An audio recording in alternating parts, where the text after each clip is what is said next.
Well, the plot thickened today in the mystery of Donald Trump and Vladimir Putin. The Financial Times reported late today that Donald Trump sat down for a meeting that was at least 15 minutes long with Vladimir Putin at the G20 summit in November after President Trump publicly announced that he canceled a one-on-one meeting with Vladimir Putin at that same summit because of recent Russian aggression against Ukraine. President Trump did not have an American translator or a staff note taker with him in that meeting. Vladimir Putin did have his translator present, and so only the Russians really know what was said in that meeting. The Financial Times report came at the end of what was already an historic day in the Senate Intelligence Committee on this very subject, when the leaders of America's intelligence agencies refused to publicly answer the question, does the President of the United States' secret discussions with Vladimir Putin put the United States at a disadvantage in dealing with Russia? According to press reports, Donald Trump met privately with Vladimir Putin, and no one in the U.S. government has the full story about what was discussed.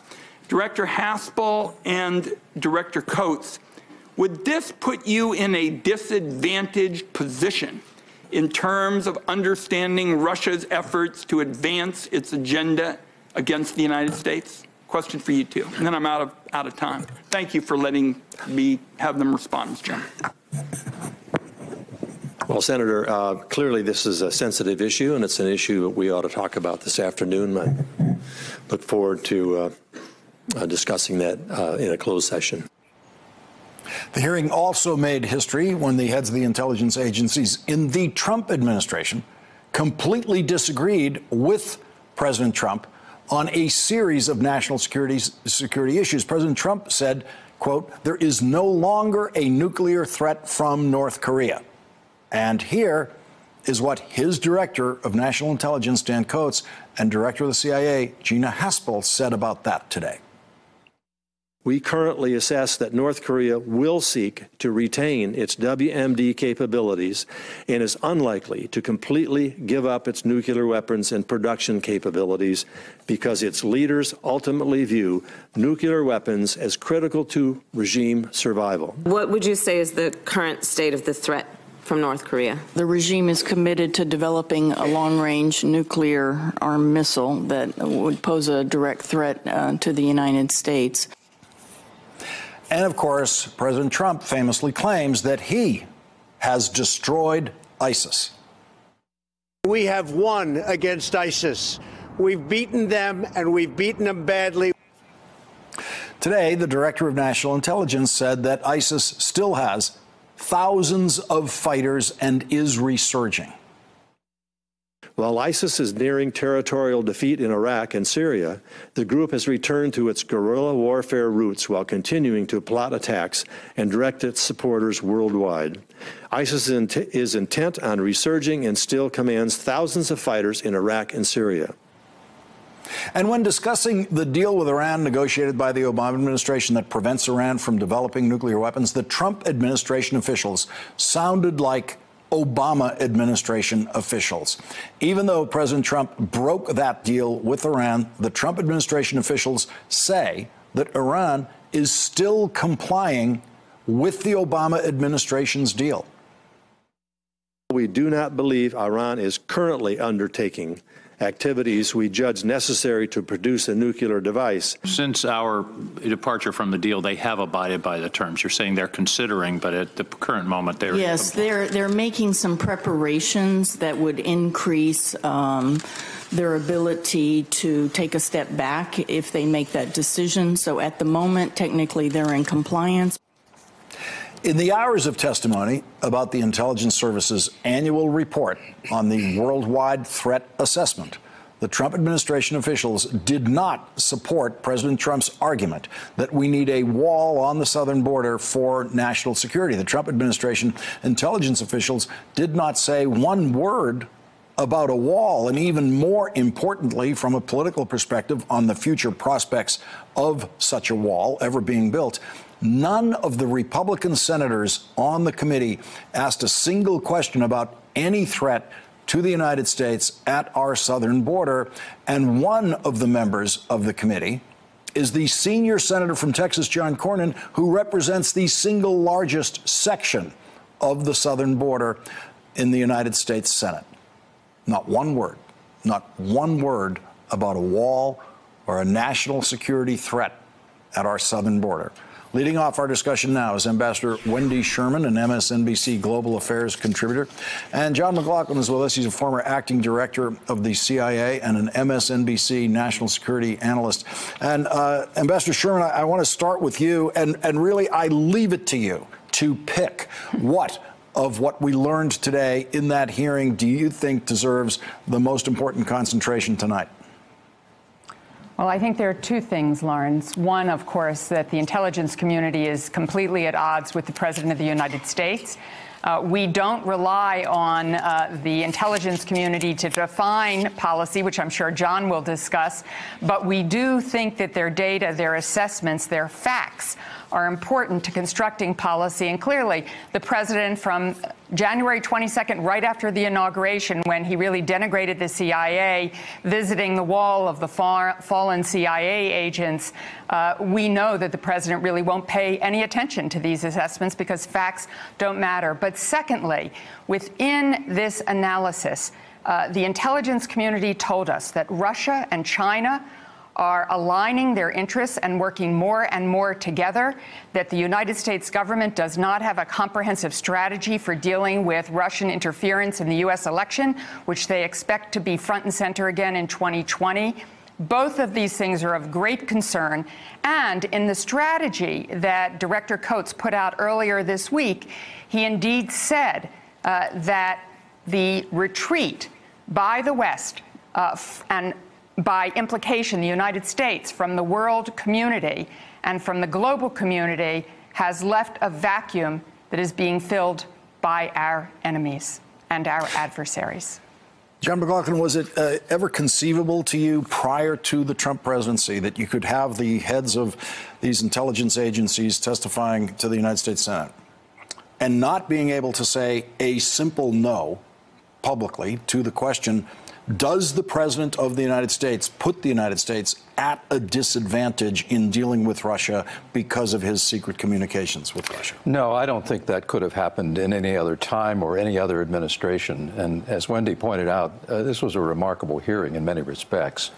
I was proud of this community because I always call these people the fact witnesses. In other words, at a time when facts are debatable and truth is challenged, these are the people who are supposed to come in and say, here's what you can believe, here's the way it works. But there's another dimension to this that occurred to me. I was thinking about it all day because the fact that there was such a gulf between the president and these people on key issues is one thing. There's another thing that was a little remarkable here. These people had their act together. It was coherent. They clearly worked together well. They knew their facts. They had nuance. They were prepared to say what they thought. It all made sense. That's a rather rare thing in this government these days. And I think that is kind of a greater than the sum of the parts aspect to this hearing today. And Wendy Sherman, one thing I was struck by when Dan Coates took that question about, is the president putting us at a disadvantage? It seemed to be something he was ready for. It seemed to be something he anticipated. He clearly wasn't happy to have to deal with it at all, but he clearly knew what he was going to have to say, and that was one where he was going to have to say, I can't answer you publicly. We're going to have to wait for the closed session. Yes, it made me think, Lawrence, of the Aspen Security Conference, which I attended over the summer, and Andrea Mitchell of NBC and MSNBC interviewed Coates and asked him about the Helsinki summit with Vladimir Putin. And clearly, Coates probably got in some trouble because he said he wouldn't have approached the meeting in quite the way the president did. And then Andrea broke the news to him that the president had invited Putin to the White House. And quite frankly, Director Coates was gobsmacked. And my guess is he got a little bit in trouble for that as well. So I think today he was trying to be very careful not to go too far here, but clearly his feeling about all of this was evident. He doesn't believe what the president believes. He is very concerned about what's happening with Russia, and he wanted to talk with the members about this in private. And John McLaughlin, you don't have to be in the intelligence community to know that ISIS has not been defeated. That wasn't, I don't think, a surprise to anyone. Right. To hear that all you have to do is have a newspaper, access to a newspaper, to know that there are thousands of members of ISIS and that they are resurging in certain ways. The North Korea information was an intelligence assessment that most, people are not in a position to make. We don't really know what's going on in North Korea. And there's Donald Trump's administration saying there's been no appreciable progress with North Korea. Not only that, but the regime's own definition of its survival turns on the North Korean regime retaining nuclear weapons. Right, and we know even from publicly available information, Lawrence, that they continue to enrich uranium. We know that they are, one of the think tanks in Washington just did a very credible report that they are also modernizing a base that would be the base from which an ICBM would be launched toward the United States. So it's evident that that program is not going as the president has indicated. And there's another thing that's buried in this report that I don't think anyone has noticed yet. If you look at the foreword of the written statement, in very careful language, the Director of National Intelligence says, many of our allies are pulling away from us because of concerns about our security policies and our trade policies. It's carefully phrased, so it doesn't jump out at you. But can you imagine if that were to be said in any other administration, it would be a headline item. Yeah. The chief intelligence officer of the United States talking about diminishing fidelity among our allies because of our policies. And that would be considered an emergency, not anything that we've seen at the southern border.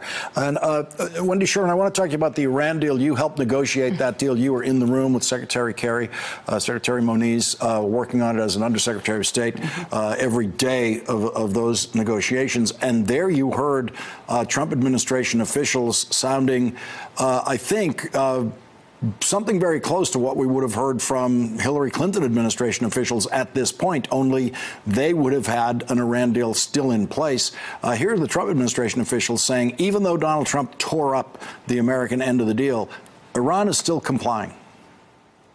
Indeed, and the International Atomic Energy Agency, which monitors this deal, has said in many reports now that they have been complying with the deal. But one other point about Iran. The president and his administration has tried to put maximum pressure on Iran by leaving the deal and increasing sanctions, trying to enforce those sanctions, working with others. But in fact, the behavior in the region that we are all very concerned about has not improved. It's actually gotten worse because the really hardliners of Iran feel they won, that they proved that the United States was not to be trusted or respected, and they feel that they can now act with impunity in the Middle East. So, in fact, the president's withdrawal and his actions have made us less safe, not more safe. John McLaughlin, to the point we led with tonight, which is this late report today that there's been another secret meeting, Donald Trump sitting down with Vladimir Putin, no Americans present, no one who could translate except the Russian translator who works for Vladimir Putin. This comes after a day where the intelligence agencies were already exposed to trying to deal with this, and they said, we can't talk about it publicly, have to talk about it in private session. It turns out there's even more to talk about in that private session than the senators knew when they were questioning the intelligence officials today. Yeah, you know, if I could be a fly on the wall or if I could talk to the Russian translator, I think what I would want to know most is, what is it that Putin says? What is it that is so persuasive about him that enables the president to say with a straight face, they didn't do anything? I believe him. I believe them. I don't know why they would. Is it the force of personality from a KGB officer? They're good at this. Or does he have some sort of logical presentation that refutes the facts? Does Trump present him the facts? We have no idea of what that dialogue is really like. It may just be that they're, you know, kindred souls or something. But the other part of it is we don't actually have any idea what they talk about. I mean, we don't know what they talk about. No. Let's take at face value what the president has said a number of times, that it would be good to have a better relationship with Russia. I mean, I can't dispute that. That's true. But how you get there is the important point. And in my experience dealing with Russia, the most important thing that you can do with them is to tell them what you know and what you think. And when you know that they're not telling you the truth, they won't acknowledge it, but that they know you know changes the dynamic. And I just don't think that's going on here. So I think this is a KGB officer who's got, a lot of influence over his partner. Wendy Sherman, a quick last word on these private Trump-Putin conversations that remain absolutely secret and no one in the American government actually knows what's said. Incredibly dangerous. President Putin understands English. Donald Trump doesn't understand Russian. We have no idea really how the translation's going back and forth, and many of us believe, John would probably know this better than I, that the Russians have a complete transcript of everything that went on in that meeting. They are quite cognizant of it. They are making use of it, and our government hasn't a clue. Former acting CIA director, Russians have a transcript. Oh, sure. Yeah. You bet. We're going to have to leave it there. Ambassador Wendy Sherman, Director John McLaughlin, thank you both for joining us tonight. Really appreciate it. Thanks for checking out our YouTube channel. Subscribe by clicking on the button below for more from The Last Word and the rest of MSNBC.